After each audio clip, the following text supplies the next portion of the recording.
So I think when you're directing harm reduction efforts towards college students and students of this generation, I think one of the things that makes us so successful is our peer-to-peer modeling, because we're the generation of DARE, where I was signing drug-free pledges since I was in the first grade and didn't really know what a drug was. So I think people in that generation kind of have a knee-jerk reaction to any sort of harm reduction or drug-focused efforts because they think they're being judged and they think they're being told to do something. But we really value kind of meeting people where they are and saying, you're an adult, you're going to do what you're going to do, but please listen to us on how to do it safely. This is Countermeasures, brought to you by Emergent, maker of Narcan nasal spray. Join us as we explore the shifting, complex world of the opioid crisis. Today, opioid overdose is a leading cause of accidental death, with so many families, loved ones, and friends behind these lives lost. This season, we'll continue to explore some of the communities hit the hardest by the crisis, from prisons and construction sites to schools and elderly care. We will hear from changemakers offering a new way forward.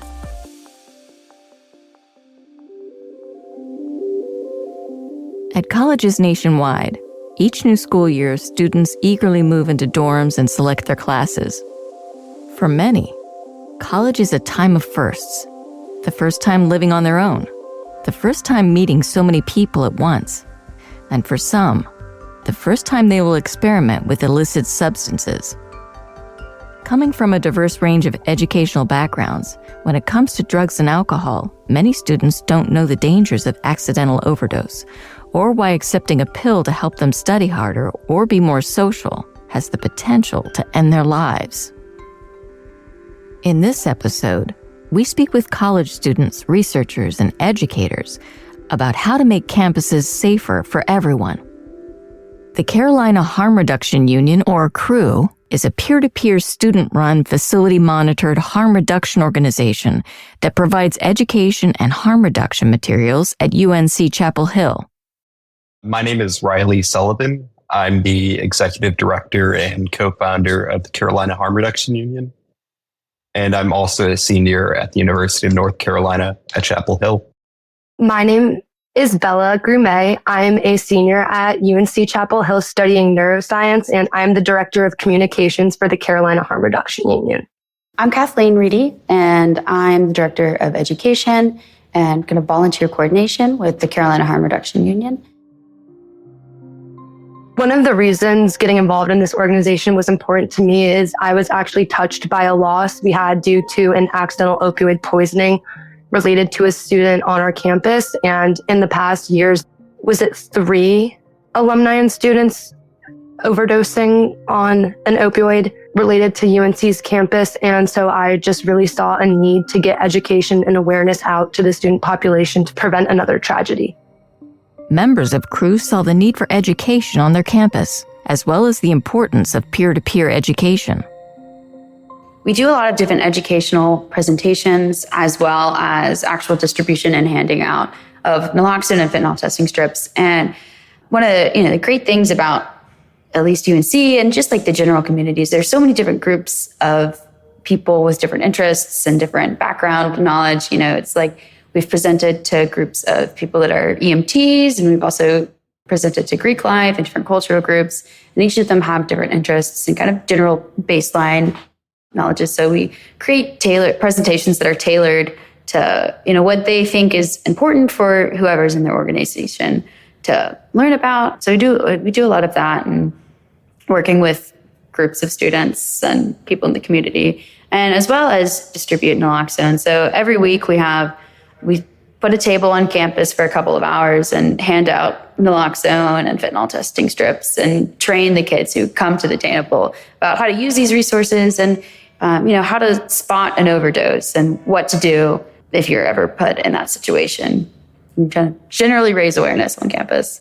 Administrators are key in supporting students.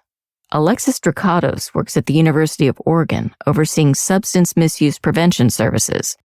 She says the student perspective, like the one brought by Riley, Bella, and Kathleen, is crucial.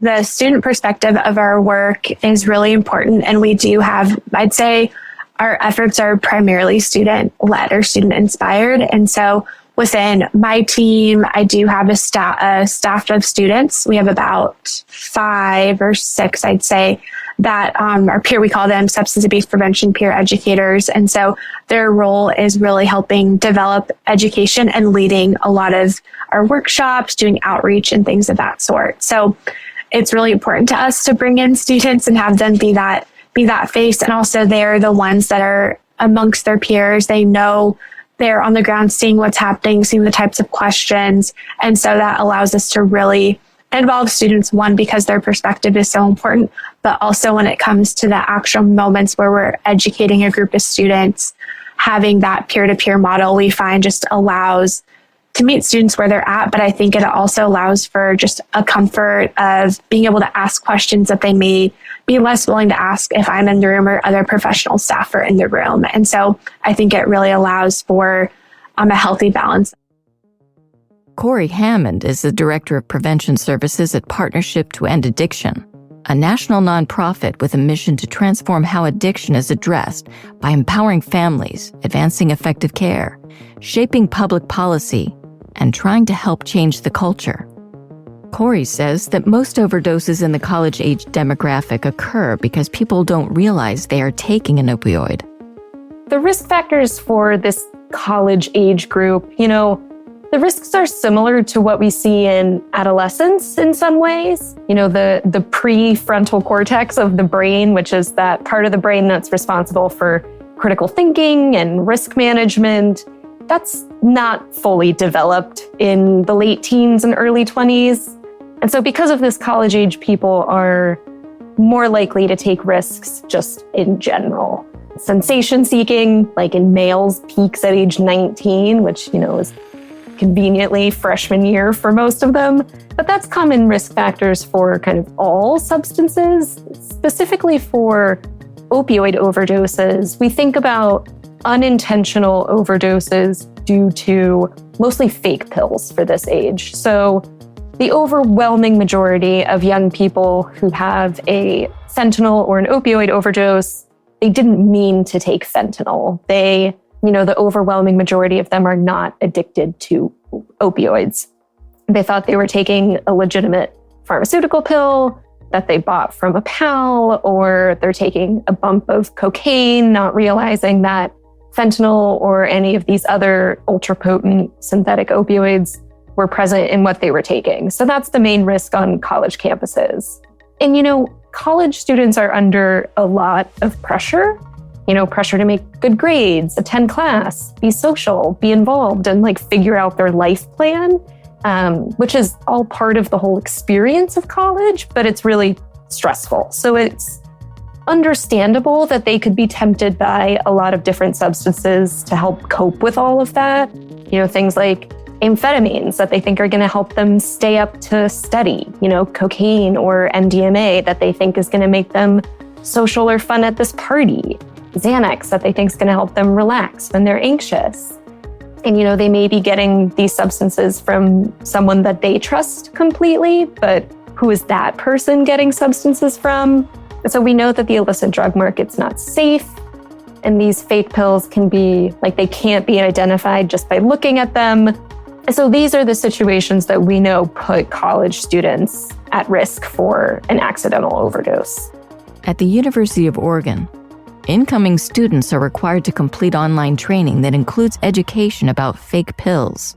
We do have students from all over the world. And so it is important to recognize that the education that our students may be coming in with specific to alcohol and other drugs is going to look really different, just depending on the state, the country that they're coming from, even the community, and then even the individual school and what their K through 12 education might have looked like. So we want to try to have a baseline education for all our students to educate them on specific campus policies, state policies, and maybe even in some cases, federal regulations. So the baseline education for incoming students is we utilize some online prevention, especially knowing that we have such a large incoming class of students. And so all students during their first term or quarter on campus, they're required to complete some online modules that focus on alcohol, cannabis, prescription medication, and then we also focus on Title IX and some other sexual assault, consent, and consent education. And so all students are required to complete those modules. We also do require students when they come for orientation, freshman or first year student orientation, we have them go through an in-person workshop that's led by students. Certain groups of students are at higher risk of substance misuse, and Alexis emphasizes the importance of reaching and educating these groups. How we go about educating specific communities or assessing maybe trends or levels of risk within specific communities on campus. I think areas that we do spend a great deal of our time in, the three that come to mind immediately would be fraternity and sorority life. And so we recognize that there, data shows, and I think even anecdotally, we'll see that I think students that are engaged in fraternity and sorority life might utilize substances at greater rates than non-fraternity and sorority life peers. They're also at greater risk for other harmful behaviors as well. And so that's a really important group for us to be working with and having targeted education towards. We also like to focus on athletics. And so working broadly with our athletic teams. And then I think the other I'd say is working with incoming or freshman year students as well. And so what that education might look like as much as possible is involving students from those populations in that education. So for example, with fraternity sorority life, part of my role is overseeing, we call it the Safety Wellness Board here on campus.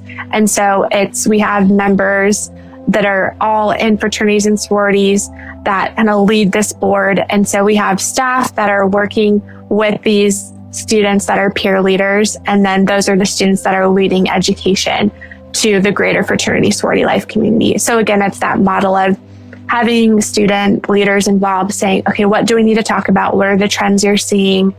What do we need to do to address these things? And so having that support to help them tailor education for those students. In general, we know students are at a higher risk of substance use disorders during college if they binge drink, if their peers use, if they're a member of a fraternity or a sorority, and if they kind of believe that substances aren't super harmful.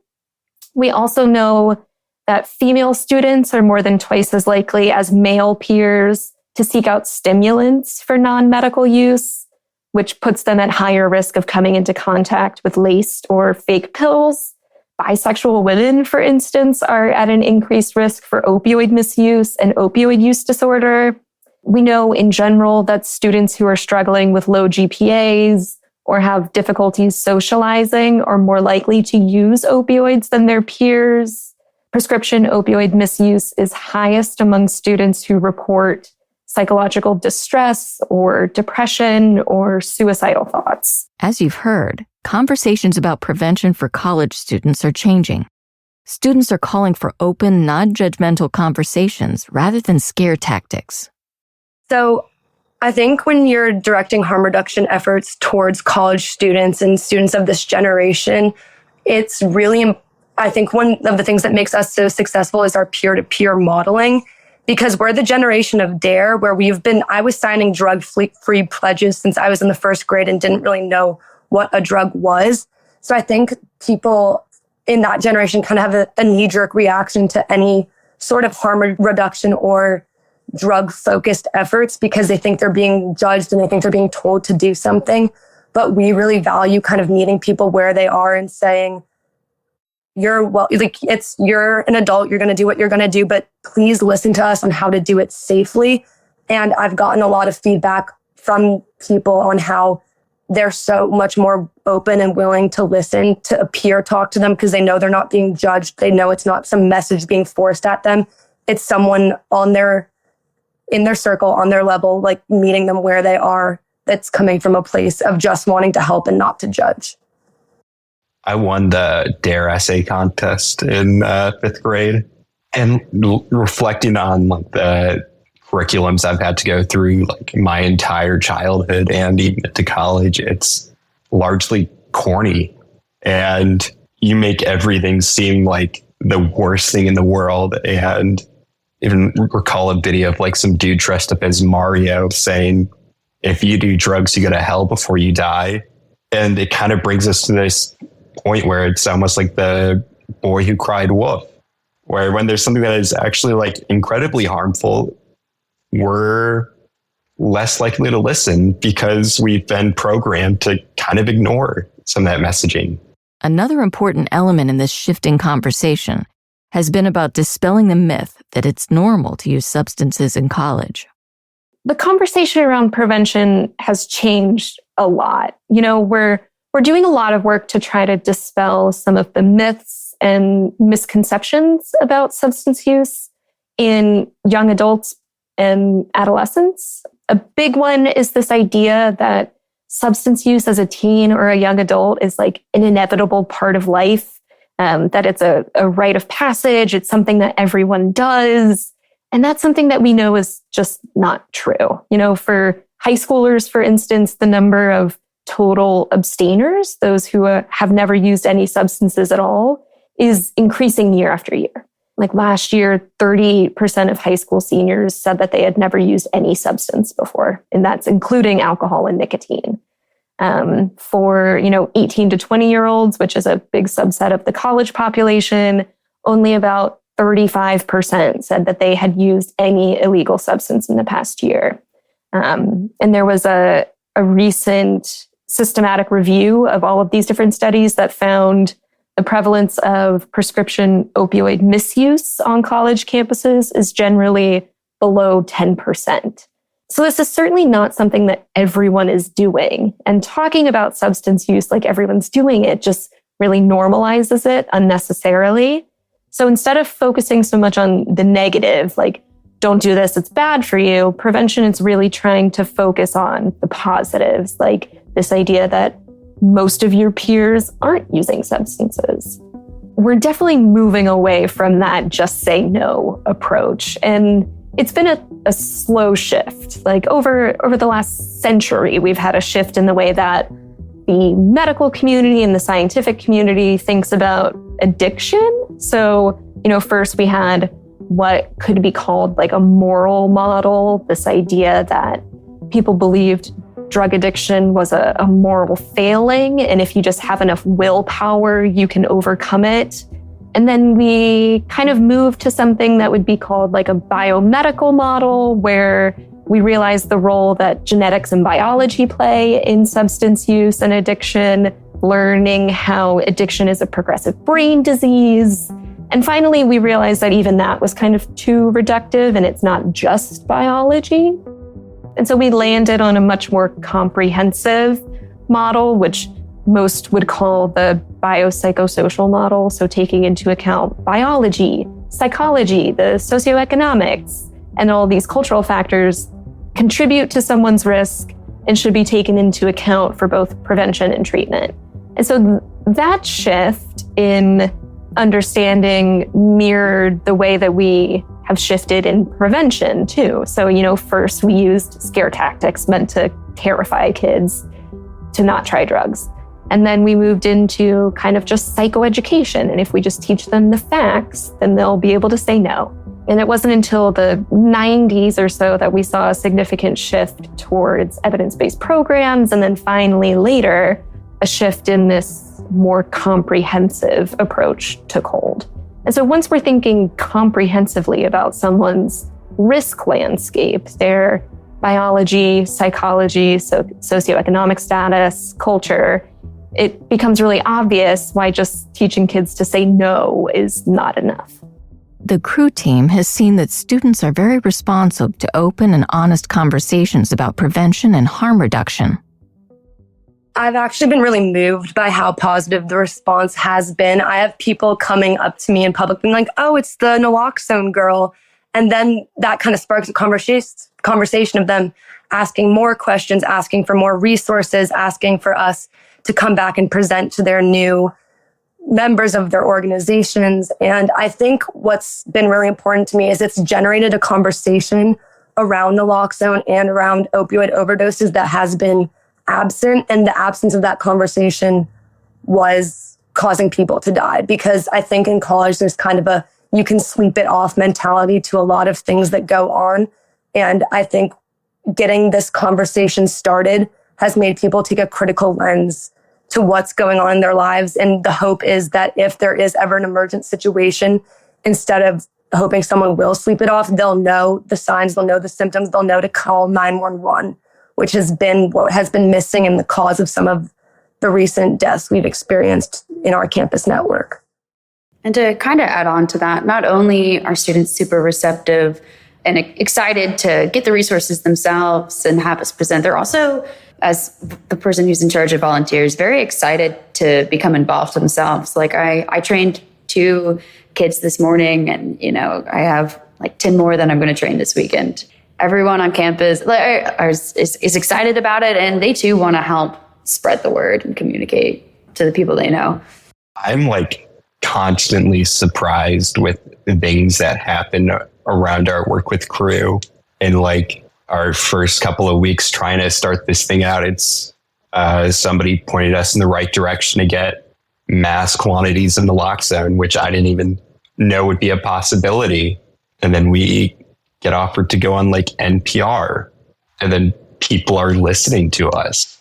And it's honestly been incredible to watch and see people like Bella come on and Kathleen. Another important element of modern harm reduction and prevention is understanding the intersection of substance use and other factors like mental health. This is taken into account on the University of Oregon campus.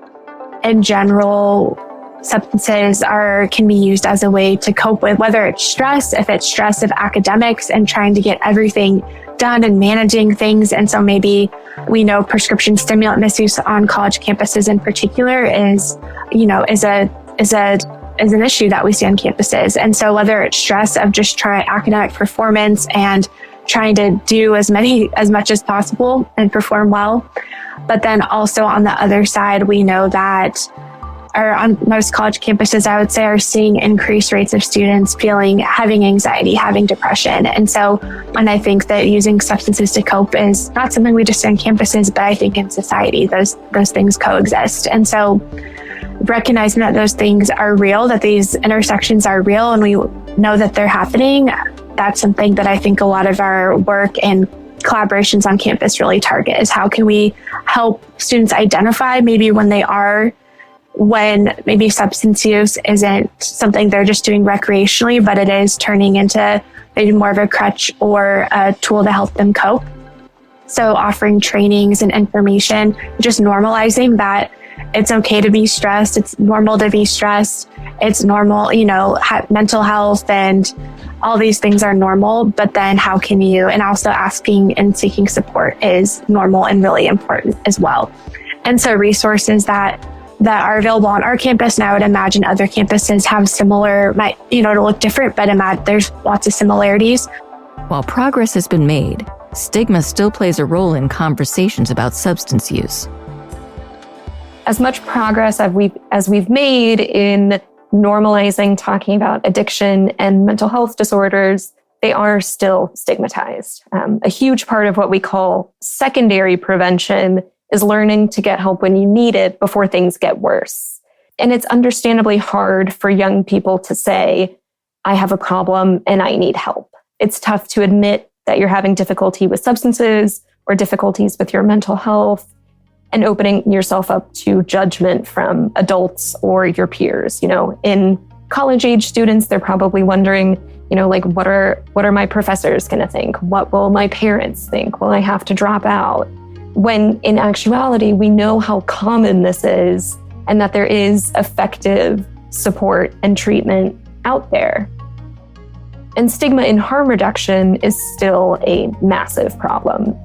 Many people take an abstinence-only approach to drug use, thinking, my child's never going to use drugs. Why would I ever have a discussion with them about how to use them safely? Which is, very reminiscent of my child's never going to have sex. So why would I ever talk to them about contraception, which, is problematic in so many ways. And so we really need to break through that way of thinking. Young people are dying, and we have access to tools that can save them. We want adolescence and college to be a time where kids can make risky decisions and learn and grow from them. And in today's world, we need harm reduction to do that. The alternative is that a young person can make one poor decision and their life is over. While there is still lots of room to grow, conversations about prevention and harm reduction on college campuses have come a long way. Student-led initiatives like The Crew, administrators like Alexis, and educators and researchers like Corey are all doing their part to prevent accidental overdose on campuses and educate college students about the risks associated with substances. Thank you for listening to this episode of Countermeasures. To learn more about what Emergent is doing to help address public health challenges like the opioid crisis, visit emergentbiosolutions.com. If this episode resonated with you, consider rating and reviewing Countermeasures on your preferred podcast platform.